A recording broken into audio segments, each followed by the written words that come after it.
Quite the soaker on our Tuesday night into Wednesday morning. I mean, look at some of these totals. We were over 3 inches of rain in Smithville, and in Tom's River, we were right at 3 inches of rain. My forecast was up to an inch, and there were some spots that went over there, and some by a lot. However, many places in South Jersey were generally under that inch mark. Taking a look at the next 7 days, my forecast is going to be pretty easy here because we're likely not going to see anything all the way until next Wednesday.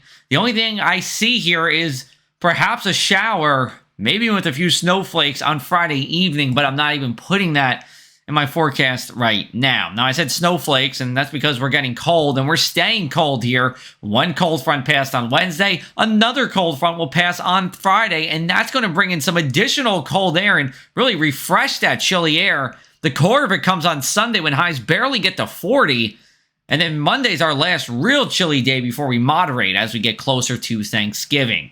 Winds are going to stay elevated as we go into tonight and beyond, and that's going to bring those wind chills back. We're talking about wind chills in the 20s as we go overnight. And then even into Thursday, wind chills to stay below 40 degrees all day long here. You see those winds still staying 15 to 20 miles an hour along and east of the Parkway. Inland's around 10 miles an hour here. We'll get you a little bit more into our night. And we're talking about winds still staying elevated at the coast, although they do die off inland. And then by Friday, I think it's a generally calmer day across the area. But you see a couple of those rain showers and snow showers to our northwest on Friday. I think they stay there. That being said, low risk for some kind of precipitation. We'll update you as we go forward in time. Let's take a look at our temperatures tonight. Around freezing inland, 34 over at the coast here. Northwesterly winds keeps it mainly clear with that dry air. And we should be clear for our Thursday bus stop forecast. You're going to want the jacket and the coat, though, with temperatures rising only through the 30s through 9 a.m. And over at the shore, a little bit milder, but still definitely on the wintry side. Thursday's highs only in the mid to upper 40s. Now, our average highs are in the mid 50s, so this is below average. Again, that wind's blowing, and we'll be talking about wind chills in the 30s. Here are our wind chills during the peak heating of the day. Again, below 40 degrees, 38 in Hamilton, 37 in Deerfield, 38 over on the Delaware Bay and Fortescue. Yeah, winter is here. And these low temperatures on Thursday night, below freezing inland. Even at the coast, we could see our first freeze of the year with a low temperature of 32 degrees.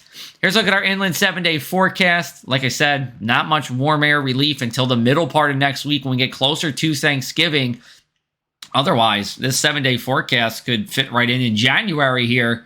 Low temperatures in the 20s here. We are going to go 4 nights in a row with lows at or below 30 degrees inland. Over at the coast, 4 nights below freezing, or at least at freezing. That's the longest streak this early in the year since 1996. Plenty of sunshine to go around. Again, we'll track to see what happens on Friday evening. We'll have more details for you as we go into our Thursday morning forecast. We'll put more context into this cold air. You can find that at pressureac.com/weather, or you can always follow me on social media.